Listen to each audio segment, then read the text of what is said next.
Hi, I'm Krishan. I'm a project director and director for instructor development at Human Factors International.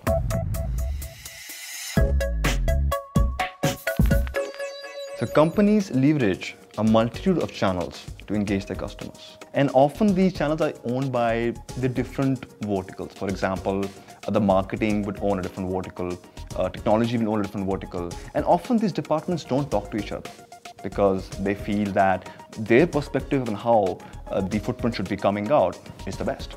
This can lead to a poor and fragmented user experience. Poor adoption and high maintenance costs are some of the obvious outcomes. It's a bit like multiple architects trying to build rooms in a house without knowing anything about what the others are doing. Each of the room looks different, none of the doors match, and there is no way of getting about the house.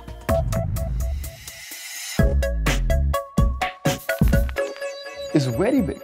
This problem can be very big for digital channels because we're dealing with so many different channels. Consider the different channels which are out there.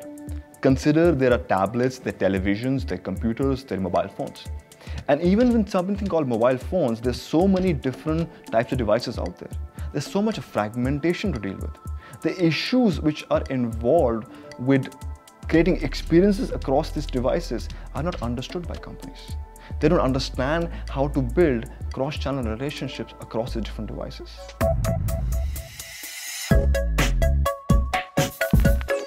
The relationship that customers have with each channel is very different because they expect to engage with your service very differently, leveraging each channel.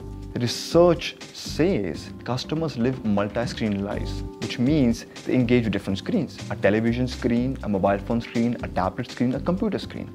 And they use each of these screens very differently in context of your service. The kind of flow that they expect, the user experience flow that they expect across these different screens by research is said to be linear, synchronous, contextual, convenient, and seamless.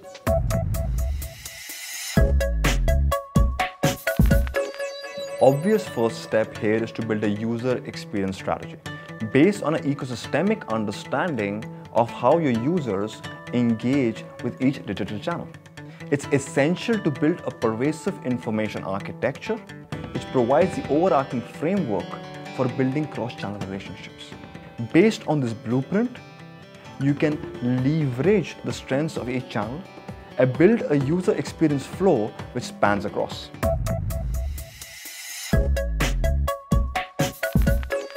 Now, getting the details right across channels is not easy because each channel has its own nuances in terms of the kind of experience you're trying to create. What this means is that if you create too many versions which don't talk to each other, you leverage the wrong technologies, for example, you're building applications across each of the channels, that can be very expensive for you. Consider leveraging web technologies because they are cheaper and they span very easily across the different devices.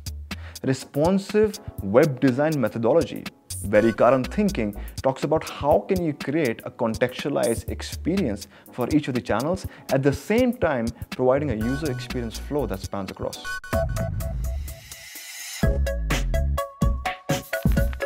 Ultimately, getting cross-channel design right is about building a thread which connects the macro picture with the minute details, making your customers go wow every single time they connect with your service.